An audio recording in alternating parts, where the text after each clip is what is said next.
Assalamualaikum warahmatullahi wabarakatuh. Salam sehat dan salam boys. Podcast Mako Suara Cita yang merupakan program unggulan Dinas Kominfo Kota Malang kembali menyapa sahabat Mako bersama saya Dewi Yuhana. Podcast ini ditayangkan di channel YouTube resmi Pemerintah Kota Malang di @pemerintah-kota-malang. Silahkan subscribe dan jangan lupa tekan tombol lonceng untuk selalu mendapatkan update terbaru dari kami. Sobat Mako, saya ini termasuk kerang alam yang kemana-mana suka membawa tumbler. Nah, tumbler saya yang seperti ini, yang bisa menjaga suhu air tetap hangat. Apalagi di kondisi cuaca Kota Malang yang hari ini setiap hari hujan. Saya lebih suka minum air hangat. Nah, rupanya ini sejalan dengan program dari Perumda Tugu Tirta, yaitu Tugu Tirta Go Green. Makin boys, bawa tumbler. Nah, sekarang ini saya sedang berada di ruang Twin Command Center yang dari ruangan ini kita bisa memantau pipa-pipa yang ada di Kota Malang, bagaimana flow-nya, bagaimana debit airnya, dan juga bersama dengan saya ada Dirut Perumda Tugu Tirta, Bapak Priyo Sudibyo SE Esos MM. Assalamualaikum. Waalaikumsalam warahmatullahi wabarakatuh. Gimana Mbak, sehat? Alhamdulillah sehat. Saya panggil Mas Dirut aja ya Mas ya. Iya. Ada nama beken lainnya kan tahu ya? Iya tahu sebenarnya. Nggak apa-apa toh? Nggak apa-apa, bebas nggak ya saya. apa-apa. Oh gitu, bebas ya. Bebas. Oke, buat kerang alam dan juga Sobat Mako yang belum tahu, beliaunya ini biasanya itu dipanggil Mas Bogang, gitu ya. Saya tuh mikir-mikir, boleh nggak ya Boleh. gitu. Jangan-jangan sudah menjadi Dirut berubah. Nggak ya? Nggak. Tetap sama ya? Tetap sama. Oh, tetap sama. Tetap suka juga fotografi, Mas? Masih. Oh masih. Kok bisa? Itu gimana ceritanya? Suka dengan fotografi? Hobi. Oh oke. Terus habis itu hobi kok keterusan. Akhirnya saya ngoleksi kamera-kamera.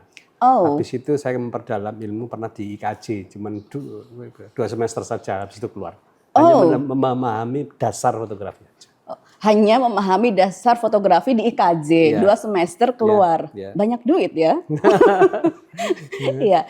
Saya dengar juga mendirikan komunitas fotografi Indonesia atau apa ya? Saya pertama kali itu jadi sekjennya Pewarta Foto Indonesia. Oh, Pewarta Foto Indonesia. Ya, jadi itu kelompok para fotografer media ya. Saya kebetulan waktu itu pertama kali sekjen pertama itu saya. Oh gitu. Tapi kalau sekarang ini sudah menjadi Dirut, masih sempet cekrek-cekrek gitu nggak? Ceknya pakai HP sekarang. Oh sekarang pakai HP. Tapi nggak kalah sama yang pakai kamera-kamera yang gede-gede. Iya, backgroundnya sudah ada soalnya. Ada salah satu foto saya pamerkan itu kan masih pakai HP. Nggak percaya orang pakai HP itu. Oh gitu? Ya. Foto tentang apa itu Mas? Kegiatan di Tugu Tirta. Oh. Ada, saya pamerkan di situ ada. Oh, jadi orang ngira itu masih pakai kamera yang luar biasa. Padahal saya pakai HP. Oh oke, baik. Nah baik, Mas Bogang, ini tadi kan saya di prolog itu sempat ngomong nih ya, kalau Tugu Tirta itu punya program Tugu Tirta Go Green. Makin boys bawa tumbler. Yes. Nah ini gimana ini ceritanya kok tiba-tiba ada program seperti ini? Jadi begini, saya terinspirasi ketika saya kan pernah jadi Dewan Pengawas di PDAM sebelah. Oh baik. 3 tahun saya di sana. Iya. Itu justru saya waktu itu menginisiasi perusahaan baru yaitu AMDK, air minum dalam kemasan. Itu 3 tahun yang lalu. Dalam perjalanan waktu kok ini semakin saya kemana-mana kok go green. Akhirnya pas waktu saya ada tugas di Jakarta, pagi itu saya ke Jawa, sore hujan deras di Jakarta. Setelah hujan itu ramai di media, bahkan di sosmed, bahkan di TV itu muncul mikroplastik. Jadi setelah hujan itu muncul mikroplastik. Saya selidiki apa mikroplastik. Ternyata di berita itu juga berlanjut bahwa mikroplastik itu bahayanya luar biasa. Bisa masuk secara tidak disadari oleh manusia, itu masuk ke tubuh. Dan itu sangat membahayakan mikroplastik. Dari apa mikroplastik tersebut? Ternyata dari pembakaran plastik bekas di sampah-sampah itu yang tidak bisa terbakar habis. Akhirnya dia naik ke udara. Nah, jadi setelah hujan itu biasanya turun. Ya, gitu. Ngeri kan? Setelah itu 2 minggu yang lalu ya, di Malang kan terjadi juga. Iya. Nah, dan sampah mikroplastik kan luar biasa juga. Nah, ini salah satu inisiasi yang menyertakan saya. oh berarti bahaya ya kalau plastik tersebut tidak bisa terbakar dengan habis. Oke. Maka per 1 November kemarin lewat SK Direktur itu melarang ada air minum plastik di kantor ini. Oh. Dan semuanya wajib bawa tumbler. Semuanya wajib bawa tumbler, nggak Mbak boleh. nanti bisa keliling di sini tidak ada satupun air minum dalam kemasan di Tugu Tirta. Karena semuanya bawa tumbler. Ketika saya menginisiasi ini berarti kan saya harus menyiapkan instrumen yang lain. Iya, iya. Termasuk harus saya menyiapkan anjungan air siap minum Oke. yang bisa diisi ulang bagi mereka yang bawa tumbler. Iya, iya, Dan iya. itu wajib bagi karyawan. Iya. Jadi kalau misalnya ada tamu, atau ada tamu yang Pakai gelas datang bening. pakai gelas bening gini. Iya. Oke. Wah, kalau misalnya tamunya juga bawa tumbler, bisa isi ulang di Bisa sini. isi ulang. Ada dua, saya siapkan dua air isi ulang itu, ada air panasnya, air dinginnya, dan air normalnya. Oh, oke. Ada lagi satu di sana air yang netral saja. Jadi anjungan air siap minum yang sudah saya pasang juga di 163 titik di Kota Malang. 163 titik di Ya. Kota Malang ya. Oh, total segitu Ya. ya.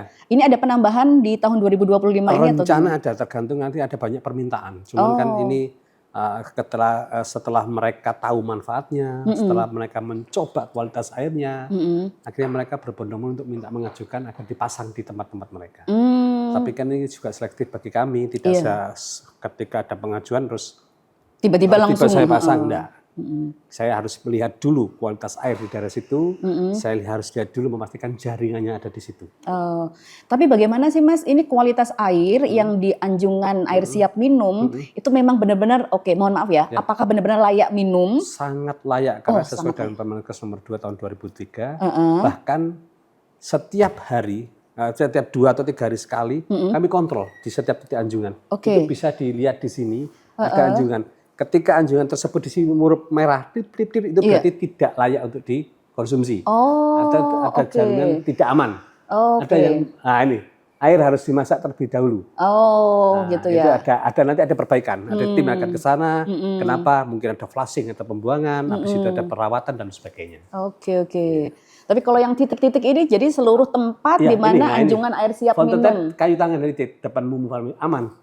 Jadi ini layak dikonsumsi. Iya. Oke, minta tolong titik-titiknya boleh nggak Mas? Iya, titik-titik sebanyak ini ya. Ini semuanya anjungan air siap minum yang tersebar di Kota Malang. Oke, tadi kan Mas Bugeng menyebutkan ada di Kayu Tangan, di sini juga sudah ada. Selain itu di mana lagi? Di alun-alun, di Car Free Day di mana? Ijen. Oke. Terus di SD, SMP, itu kita siapkan ada. Di SD sama SMP sudah seluruhnya? Ya, di Kota Malang. Di Kota Malang. Hanya beberapa, totalnya 163. Oke. Jadi ada pengajuan lagi, mungkin dari pondok pesantren dan sebagainya masih kita selling dulu. Jadi tadi ketika ada jaringannya ada, kualitasnya bisa diminum, maka kita akan pasang. Oke. Nah, maksud Mas Bugeng itu maksudnya gimana nih? Ada jaringannya ada, terus kemudian kualitas airnya juga bagus. Berarti ada sumber di dekat daerah situ atau gimana? Oh, itu jaringan pipa. Oh, jaringan pipa. Kita kan sudah Baik. 80% itu sudah meliputi seluruh jaringan Kota Malang. Oke. Maka kita sampaikan. Terus kualitas airnya juga kita tinjau dulu sebelum kita pasang fountain tap.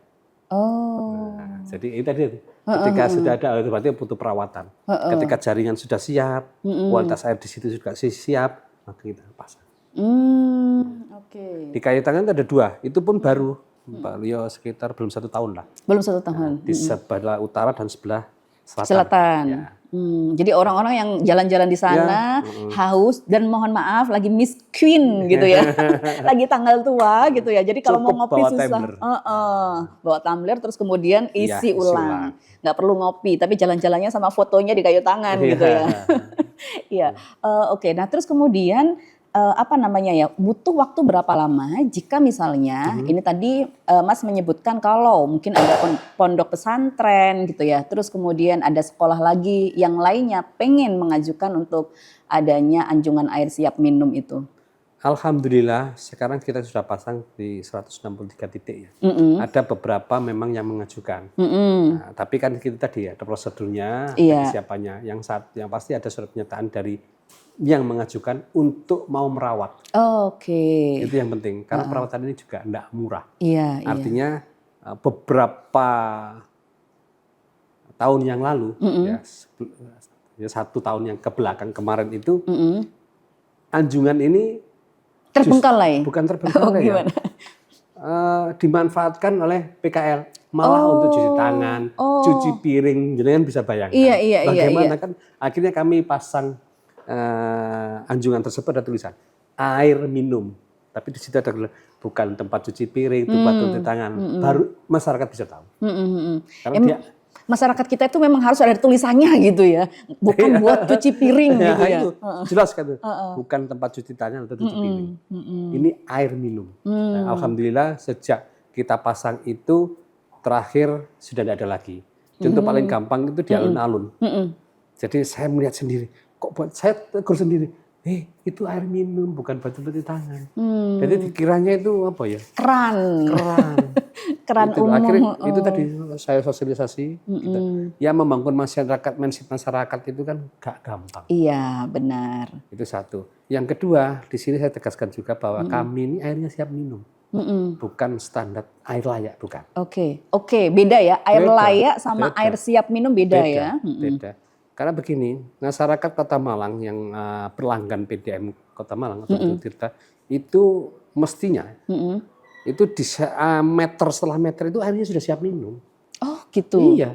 Makanya saya sosialisasi kepada masyarakat, khususnya kepada teman-teman di PU, jika ada mungkin ada pembangunan hotel, apartemen, kantor, restoran baru, ayolah ke saya.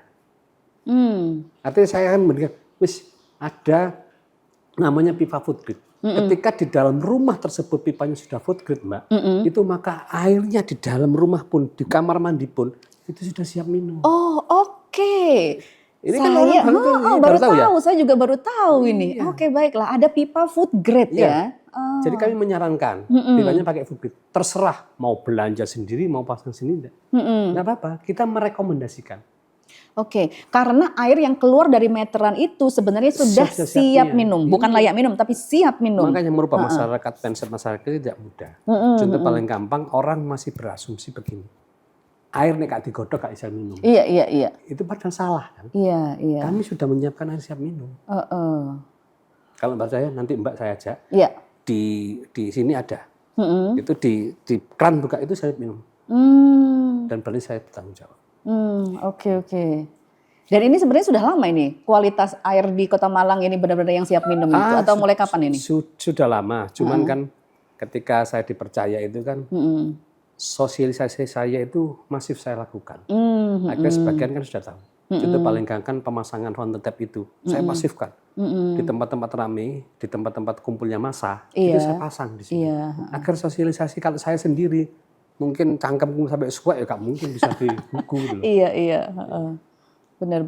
Iya, merubah mindset itu nggak gampang. Itu tadi loh, tempat air minum kayak cuci tangan, kayak cuci piring untuk PKL itu. Kan susahnya begitu, Mbak. Iya. Jadi benar-benar ini tuh sekaligus ada edukasi kepada masyarakat gitu ya, Mas ya. Nah, terus kemudian sampai sekarang ini tuh sebenarnya respon masyarakat secara umum itu gimana, Mas? Itu tadi kembali lagi mindset, Mbak. Merubah mindset itu nggak gampang. Iya, nggak segampang membalikkan telapak tangan gitu. Gampang. Contoh paling gampang begini. Kami di sini tidak hanya ini siap minum, tapi satu-satunya PDAM mendapat sertifikasi halal cuma PDAM Kota Malang atau Tugu Tirta. Se-Indonesia? Iya. Wow, oke. Iya. Bahkan saya terakhir kemarin ketika saya dipercaya duduk itu, Permenkes menghadiahi saya penghargaan. Karena sosialisasi tadi, air yang siap minum, diedukasi kepada masyarakat terus. Itu yang saya lakukan. Kembali lagi ke Timber tadi. Saya memulai dari kantor saya ini. Jadi ketika saya ngomong tapi saya tidak bisa membuktikan ya percuma. Iya benar. Saya ciptakan wajib dan harus bawa tumbler. Oke. Jadi sekarang ini seluruh pegawai Tugu Tirta semuanya bawa tumbler gitu ya. Nah ini mungkin untung di Kominfo ini bisa membantu terkait sosialisasi sampah plastik tadi, bahayanya mikroplastik tadi. Nanti mungkin di beberapa kantor nanti saya menginisiasi nanti di Balai Kota akan saya pasang air yang siap. Di Balai Kota sudah ada, anjungan air siap itu sudah ada. Di depan itu di pos sebelah kanan Balai Kota itu sudah ada. Tapi saya lihat ya gak ono sih manfaat banget. Itu saya herannya gitu loh. Iya. Besok kita bisiki Pak Wali sama Pak Sekda mencontohkan gitu ya. Terus kemudian nanti supaya yang lainnya. Dan justru yang memviralkan itu justru tamu-tamu dari luar kota, Mbak. Oh gitu, Mbak karena bisa bayangkan. mereka amazed gitu ya, di Malang ada air siap minum. Mereka sampai gini loh, wih, kayak nang Singapura ya. Ternyata kayak nang Saudi. Airnya siap minum. Itu berarti mereka itu memviralkan sendiri-sendiri. Aku di Malang lagi gini-gini. Kan viralnya gara-gara itu. Bukan karena kami memviralkan, bukan. Oke. Akhirnya dari situlah saya secara pribadi sebagai dirut itu diundang kemana-mana untuk menjadi narasumber. Kok bisa begitu? Diundang untuk memberikan edukasi kepada PDM PDAM. Iya. Ya. Jadi saya banyak undangan, Mbak. Oh gitu. Gara-gara. Bahkan di beberapa kota, kepala daerahnya ke sini loh. Untuk belajar soal ini. Iya, saya pamerkan akhirnya. Di Kayu Tangan saya pamerkan anjungan air siap minum, saya pamerkan air isi ulang. Gitu. Gimana air isi ulang? Air isi ulang. Oke. Ada satu mesin lagi yang saya menginisiasi air isi ulang. Oke. Nah, air isi ulang ini termurah di dunia kayaknya ya. Saya tunggu ini. Sudah ada, kita pasang di Pasar Rorodowo, Pasar Klojen, di Kayu Tangan, juga di Pondok Pesantren. Iya. Rencana kita mau kerjasama dengan Koperasi Merah Putih. Karena air isi ulang tersebut cuma 5.000 per galon. 5.000 per galon. Ya. Air siap minum, Mbak ya. Siap minum, baik. Dan kualitasnya bisa dipertanggungjawabkan. Saya tidak ngomong atau merugikan air isi ulang yang lain, tapi kan ketika itu dites belum tentu ada sertifikasi dari Kementerian Kesehatan atau dari Dinas Kesehatan Kota Malang. Nah, kami sudah ada. Sudah ada. Dan kita bisa setiap waktu atau per 2-3 hari kami bisa kontrol kualitas air tersebut. Oh, oke. Aneh lagi, itu bisa pakai QRIS. Oh bisa iya? pakai koin dan bisa pakai kartu isi ulang. Oh, ada kartu isi ulang. Ada. Maksudnya kartu isi ulang itu kita ambil kartunya, dapat kartunya. Bisa isi ulangnya di sini. Di situ. Oh, kita bisa top up juga kartunya itu tadi. Oh, enak sekali ini ya. Baru tahu ya? Iya, benar. Semua kok baru tahu ya. Iya ini ya. Untung saya hari ini nih teman-teman Sobat Mako, saya datang langsung daerah ke PDAM. Lain sudah kesini semua. Oh, mohon maaf ini Mas Dirut. Iya. Saya diundang ke beberapa daerah, tidak mungkin saya sebutkan. Pak Wali Kotanya, Pak Bupatinya itu kepingin diajari PDAM mereka. Maka saya diundang, tapi saya kan waiting list-nya banyak. Wih, sombong. Boleh kan ya? Iya. Oke deh. Dan insya Allah nanti Pak Menko AHY atau Pak Menkop itu berkenan ke sini untuk melihat langsung bagaimana Koperasi Merah Putih bisa berdaya. Ada bisnis yang jelas. Iya. Ini sudah disupport, ini ada produk yang itu adalah kebutuhan harian masyarakat loh ya. Kita hampir setiap hari ini butuh air. Dan ini merupakan program Presiden. Cita Presiden kan memberikan pelayanan air minum layak di tahun 2030. Oke. Ini kita salah satu pendukungnya ini. Jadi masyarakat tidak perlu jauh-jauh, tidak perlu kesulitan untuk mengakses air siap minum. Itu nanti produksinya ya bisa sampai berapa ini ya untuk yang galon, isi ulang galon tadi itu? Maksudnya bukan. Maksud saya gini. Mesin tersebut? Produksi airnya. Mesin tersebut itu dari jaringan pipanisasi kita. Oh, jadi mau berapapun galon. Bisa. Oh. Iya. Bisa. Baiklah, wah ini teman-teman ini Sobat Mako ini silahkan ya siap-siap ini. Kita lumayan bisa menghemat gitu ya. Kalau selama ini 20.000 gitu ya, hemat 15.000. Lumayan. 5.000 aja. 5.000 aja. Kalau ke sana mau isi tumbler juga bisa. Oke. Iya, cuman kalau dihitung 1 liter cuma Rp300. Oh. Iya, kalau saya sih enggak. Saya ngambilnya tumblernya di anjungan air siap minum yang gratis. Ya, kalau yang itu ya udah bawa galon gitu ya. Makanya dibantu sosialisasi. Iya, ini termasuk ini sosialisasinya nih Mas. Penggunaan tumbler itu luar biasa untuk menjaga lingkungan. Karena kita baru merasakannya itu nanti. Iya. Anak cucu mungkin cici kita yang baru merasakan dampaknya. Iya, benar. Ketika loss penggunaan plastik gitu, itu sudah ada di Jakarta. Iya. Dan saya yakin di daerah lain itu sama. Saya yakin. Cuman mereka mau memulainya. Bukan memulai. Apa tuh? Mau mengatakan bahwa ini mikroplastik sudah ada di kota saya kan enggak mau. Oke. Tapi bagus di Malang kemarin itu muncul itu luar biasa. Di Jakarta juga berani mengatakan.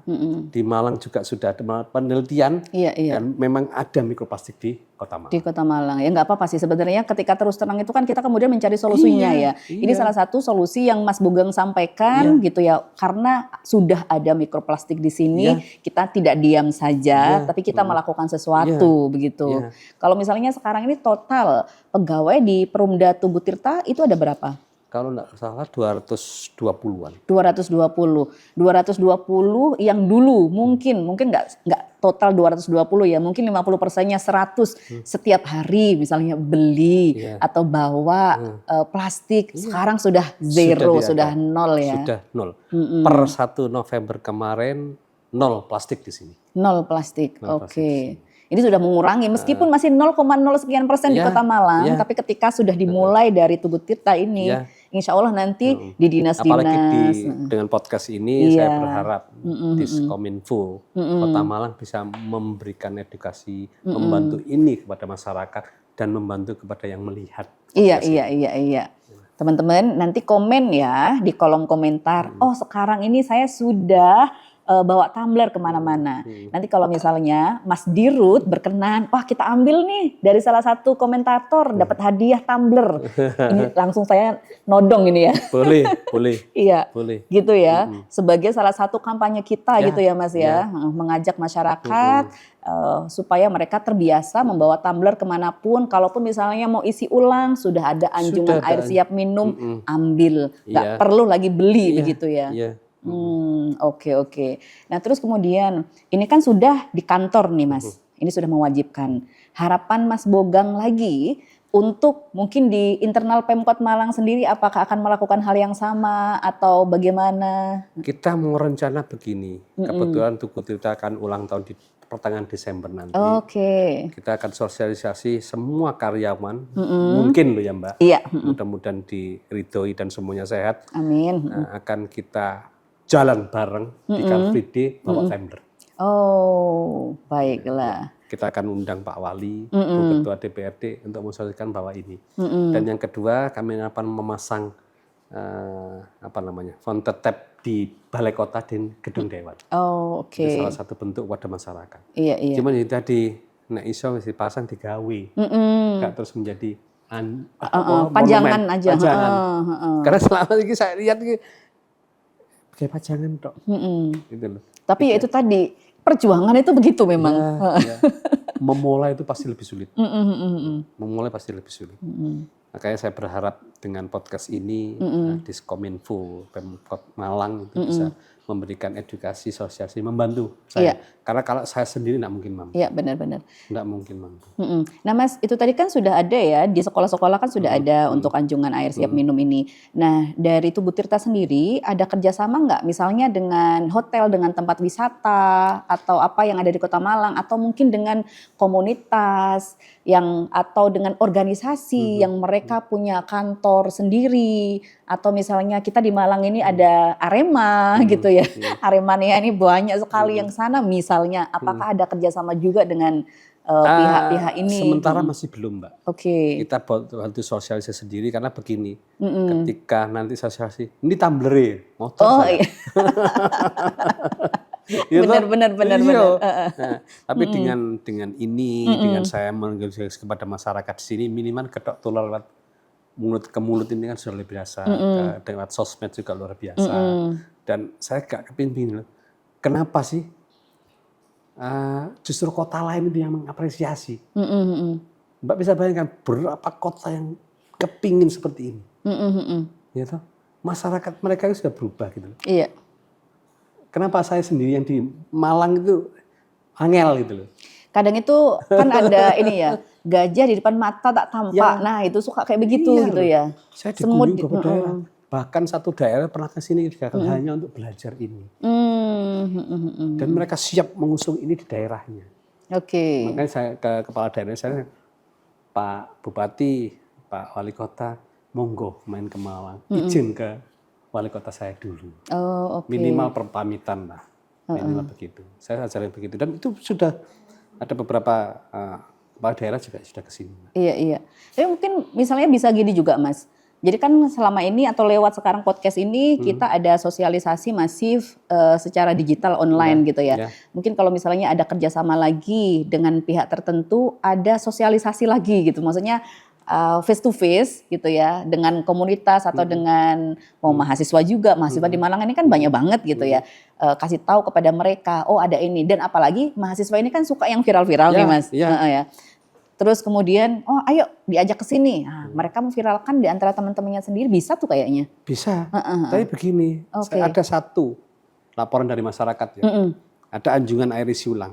Itu di tempat yang dekat kampus. Itu mau sinyalnya kan mestinya bawa ember Mbak. Iya. Ini bawa galon, tadi diisi ulang. Saya cek, ada kita datanya. Oh oke. Lucu ini, lucu. Lucu ya. Saya kaget loh. Mahasiswa kan, ya apa-apa, ya enggak apa-apa. Tapi kan itu mestinya tumbler saja atau minimal gelas ini galon dilebokno gitu. Iya. Kan lucu ya. Nah, ini edukasi lucu tapi yang bisa mengena. Terus kita juga kemarin sudah ngobrol dengan beberapa pihak rumah sakit, mau mengajak saya gitu loh, karena mereka datang CSR. Sampai sekarang tidak tunggu. Karena begini, ketika penggunaan air sumur tidak ada batasannya. Itu mustahil angka stunting akan turun. Oh oke. Gitu? Karena air sumur itu ekologinya tinggi. Apalagi Kota Malang makin padat gitu kan ya.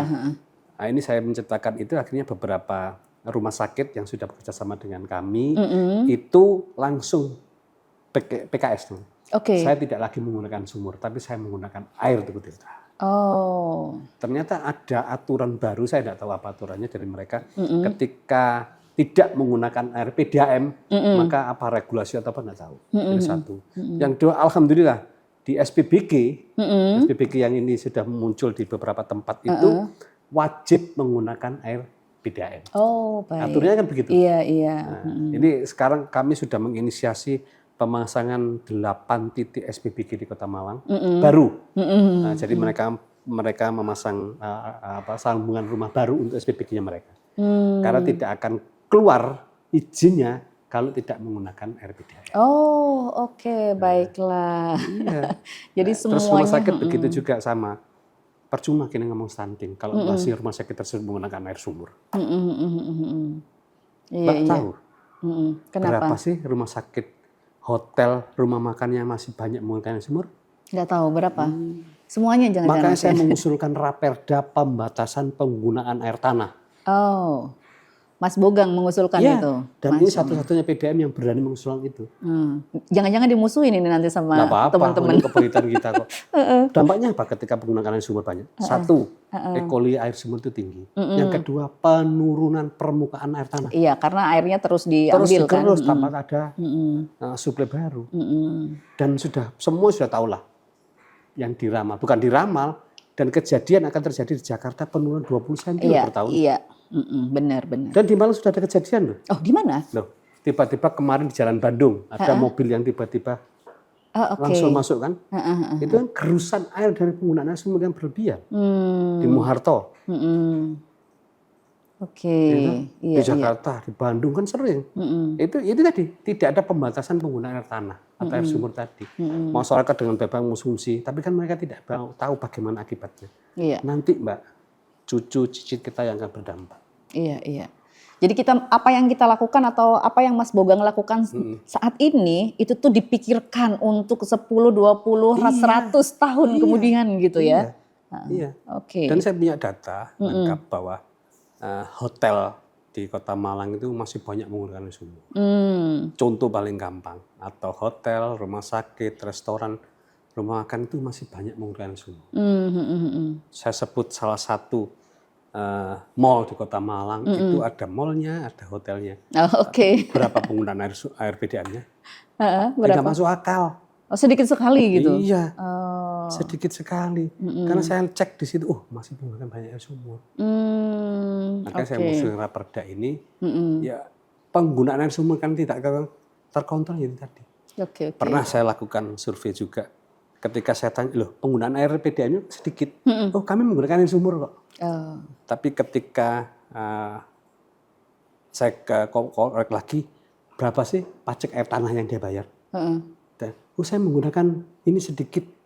Karena saya menggunakan PDAM, kan akhirnya selintutan. Oh, oke. Jadi ketika ditanya soal pajak untuk air tanahnya, Sedikit ngomongnya menggunakan PDAM. Tapi ketika saya ngomong, loh bayar PDAM sedikit saya menggunakan air tanah. Kan namanya selintutan. Makanya saya mengusulkan perda pembatasan penggunaan air tanah. Mas Bogong sempat ini nggak ada penelitian misalnya mungkin E. coli-nya yang ada di air sumur ada di Kota Malang ini sampai berapa atau gimana atau tingkatnya gitu. Jadi supaya ini sudah tahap yang sudah memprihatinkan. Penurunan stunting ini karena itu tadi penggunaan air sumur yang berlebihan. Dan ini semua sudah tahu bahwa E. coli sumur ini sangat tinggi sekali. Oh, oke. Makanya ketika dulu rame ada ada regulasi yang untuk tidak diizinkan perpanjangan sumur. Harus ada rekomendasi dari PDAM untuk mempanjang sipanya itu. Tapi saya tidak mau. Wis kalau mau akhirnya muncullah alhamdulillah sekarang sipanya harus ke provinsi. Jadi saya bisa lepas tangan. Jadi ini semuanya ke provinsi gitu ya untuk itu ya. Oke. Nah Mas, dari 163 tadi itu titik tadi gitu. Target jangka pendek sama jangka panjangnya ini apa? Kelihatan nggak sih sebenarnya berapa debit air siap minum tadi yang dikonsumsi masyarakat secara setiap hari begitu dari anjungan air siap minum? Jadi begini, itu kan penggunanya kita memang free, Mbak. Itu bagian dari CSR kami, sekolah, SD, SMP, terus tempat wisata, tempat masyarakat itu luar biasa pemakaiannya. Memang tinggi sekali penggunaannya. Yang bisa dikontrol ketika air minum isi ulang tadi. Jadi di beberapa titik di pasar dan di kayu tangan itu ketika Jumat Sabtu itu galon yang bisa mengisi galon ini antara 150 sampai 180 galon. Nah, itu kan berarti itu satu menguntungkan koperasi. Yang kedua menguntungkan Tugu Tirta karena pemakaiannya kan jadi tinggi. Iya. Laba kita juga tinggi. Sama dengan tadi ketika pembatasan penggunaan air tanah. Orang akan beralih ke PDAM. Maka PDAM-nya akan labanya bertambah. Ketika laba saya bertambah, otomatis saya store PAD-nya juga bertambah. Iya. Ketika PAD bertambah, penggunaan PAD untuk masyarakat kan juga bertambah. Nah, ini yang harus dipikirkan. Maka saya menginisiasi ini, akhirnya beberapa daerah juga sampai mana prosesnya, Ya ini tergantung di Pemkot karena PIC-nya bukan saya. Saya bisa berharap iso lang cepet. Oke. Nah, kalau gitu misalnya kita bisa tahu dari mana nih Mas? Sekarang ini kan ada 163, terus kemudian sudah ada perubahan perilaku di masyarakat, sudah bertambah nih. Maksud saya gini, sekarang ini yang menggunakan atau yang mengambil air siap minum itu mungkin ada berapa ribu atau berapa ratus ribu atau berapa puluh orang. Ternyata yang paling jelas itu ketika kita pasang di SD SMP itu hari biasanya itu penggunanya tinggi. Oke. Tapi kebalikan ketika Sabtu Minggu itu di tempat-tempat wisata dan perkumpulan masyarakat itu yang tinggi dari biasanya.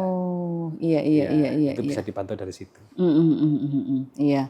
Karena kalau mereka hari biasa mereka ke sekolah, yang weekend mereka berwisata begitu ya. Dan sudah luar biasa ada beberapa sekolah itu yang bisa dipasang lagi Mbak tapi di situ. Akhirnya murid-muridnya sekarang sudah biasa bawa tumbler. Nah, kita memulai dari yang situ, akhirnya kita harus mencontohkan diri sendiri lah. Ini begitu. Maka saya berharap pemerintah Kota Malang juga, anggota DPRD yang kita pasang di tempatnya itu bisa menggunakan tumbler. Oke. Nah, untuk yang SMA, meskipun SMA ini kan di bawahnya provinsi ya, tapi kan lokasi mereka itu kan ada di Malang ya. Kalau misalnya, aduh saya juga pengen dong gitu ya, di sekolah kami juga ada, bisa nggak ini Mas? Ini yang saya pikirkan.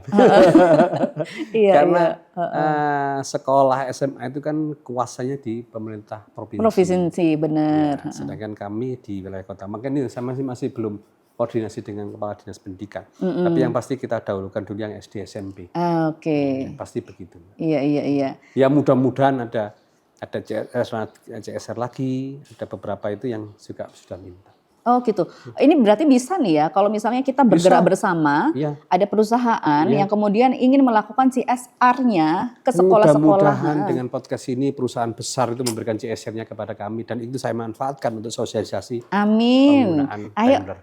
teman-teman dari seluruh perusahaan yang mau CSR gitu ya, terus kemudian lewat air, silahkan menghubungi Perumda Tugu Tirta, begitu ya. Iya. Kalau begitu kira-kira nominalnya sampai berapa ini Mas? Loh, kita ngomongin ini boleh nggak? Gini, satu mesin anjungan siap minum itu kalau nggak salah harganya sekitar 40 sampai 50 juta. Oke, 40 sampai 50 Ya. juta, baik.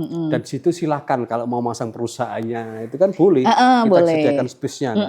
Karena sekarang hanya tuh boleh air siap minum, bukan tempat cuci tangan. Nah, itu kita. Kalau ada perusahaan yang mau pasang aja silakan. Oke, jadi ada pasang di sana Iya. brand perusahaannya ada gitu Boleh, ya. boleh. BUMN juga boleh. Boleh. Pokoknya siapapun yang pengen Boleh. CSR-nya lewat air, silahkan ke sini begitu ya. Dengan senang hati saya. Gambarannya 40 sampai 50 juta. Dan itu termnya panjang loh ya. Kayaknya selamanya nggak sih gitu.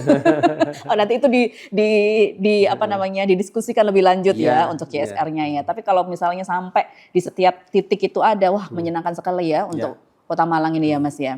Iya. Nah terus kemudian ini Mas, tahun depan gitu ya, di 2026 karena kita ini sudah di akhir tahun nih, ada program baru apa kira-kira? Ataukah ini teman-teman dari Tugu Tirta tetap akan sosialisasi terus untuk anjungan air siap minum ini atau bagaimana? Yang pasti ketika ini saya launching penggunaan ini kan masih belum masif juga, Mbak. Iya. Saya target saya di 2026 itu semakin masif Oke. kampanye penggunaan tumbler dan menghapuskan sampah plastik di Kota Malang. Itu yang pasti. Yang kedua saya berharap agar Raperda pembatasan penggunaan air tanah ini juga bisa terrealisasi di 2026. Ini yang saya kawal. Oke. Iya. Program-program lain rahasia. Oh, rahasia. Rahasia perusahaan gitu ya. Ya, tapi saya sepakat sekali nih untuk yang anjungan air siap minum tadi, Mas dan juga teman-teman semuanya, Sobat Mako, silahkan ya kita benar-benar mendukung karena ini untuk kepentingan kita sendiri juga gitu kan ya. Nah, Mas ada pesan nggak nih untuk warga Kota Malang, kira-kira untuk anjungan air siap minum atau mungkin yang galon atau apapun atau bagaimana kita mengurangi sampah mikroplastik ini kayak gitu. Jadi begini kepada masyarakat Kota Malang khususnya pelanggan PDAM. Satu, terima kasih sudah menggunakan air minum Tugu Tirta Kota Malang. Saya mohon maaf jika ada kekurangan. Artinya kemarin terkait drainase. Ya, banyak orang yang, tapi tidak apa-apa lah mereka tidak tahu, ini bagian saya minta maaf. Yang kedua, yang pasti air minum Tugu Tirta. Jadi saya ngomong air minum, itu sudah siap minum. Jadi saya jamin air ini siap minum. Yang kedua, saya berharap agar penggunaan plastik itu bisa dikurangi. Jangan segan-segan menggunakan tumbler. Air minum, air isi ulang atau tumbler, anjungan air siap minum, fountain tap itu sudah disediakan di sekitar 163 titik. Bahkan mesin air minum isi ulang ada di beberapa tempat. Dan nanti akan kita masifkan di setiap kelurahan ada. Karena yang mengelola nanti Koperasi Merah Putih. Karena di setiap kelurahan ada Koperasi Merah Putih. Nanti kita di situ. Jadi jangan sekali lagi, air Tugu Tirta itu sudah siap minum. Iya. Oke. Sudah ya Mas ya? Oke, baik. Sekali lagi saya ingatkan Sobat Mako bahwa air dari Tugu Tirta itu siap minum. Nah, buat teman-teman yang di rumahnya pengen langsung minum dari tap dari krannya, berarti harus mengubah pipanya menjadi pipa yang food grade. Wah, ini lumayan ini ya kalau misalnya saya pengen mengubah menjadi pipa food grade. Tapi mahal di awal, cuman ini seumur hidup. Lumayan. Ketika dihitung galon, satu rumah, satu bulan minimal 20 galon. Iya. Itu sudah berapa? Iya. Sedangkan pembayar meter kan ketika air itu sudah siap pun di dalam rumah kan meternya tetap sama, bayarnya tetap sama, nggak ada perubahan kan? Iya. Jadi kita udah nggak beli galon lagi. Nggak usah beli galon lagi. Mas Bogang dimusuhin ini sama perusahaan air siap minum dan juga air mineral. Oh iya ini ya. PDAM langsung. Oke, baik. Mari kita minum bersama ini Mas ini. Bismillahirrahmanirrahim. Segar sekali loh teman-teman dan ini benar-benar ini ya jernih ini ya. Boleh di zoom? Oh. Bismillah lagi. Kok banyak ya? Berarti saya haus ini ya. Iya. Oke, baiklah. Mas, terima kasih banget. Kita sudah ngobrol ini panjang. Semoga next time di tahun 2026 kita bisa bertemu lagi. Kita mau ngelihat kira-kira progresnya bagaimana gitu ya. Sama-sama kita lihat. Dari 163, terus kemudian mungkin nanti sudah bertambah. Terus kemudian lagi sudah ada perubahan perilaku dari masyarakat Kota Malang. Kita sudah bisa ngelihatin orang-orang yang jalan di kayu tangan, di Car Free Day semuanya bawa tumbler. Oke, baiklah Sobat Mako, saya Dewi Yuhana dan juga tim dari podcast Mako Suara Cita mau pamit undur diri. Tapi sebelum itu saya pengen membacakan pantun. Boleh ya Mas ya? Saya harus ngintip ini pantunnya. Boleh nanti diteriakin boys sama teman-teman yang ada di ruangan ini. Minum kopi malah tumpah. Boys. Kena baju langsung panik. Boys. Bawa tumbler biar hidup nggak susah. Boys. Malang boys makin estetik. Boys. Top. Baik, terima kasih sekali lagi. Jangan lupa untuk subscribe ke channel YouTube Pemerintah Kota Malang dan juga tekan tombol loncengnya ya. Sampai ketemu di podcast yang lainnya. Saya Dewi Yuhana, undur diri. Assalamualaikum warahmatullahi wabarakatuh. Waalaikumsalam warahmatullahi wabarakatuh.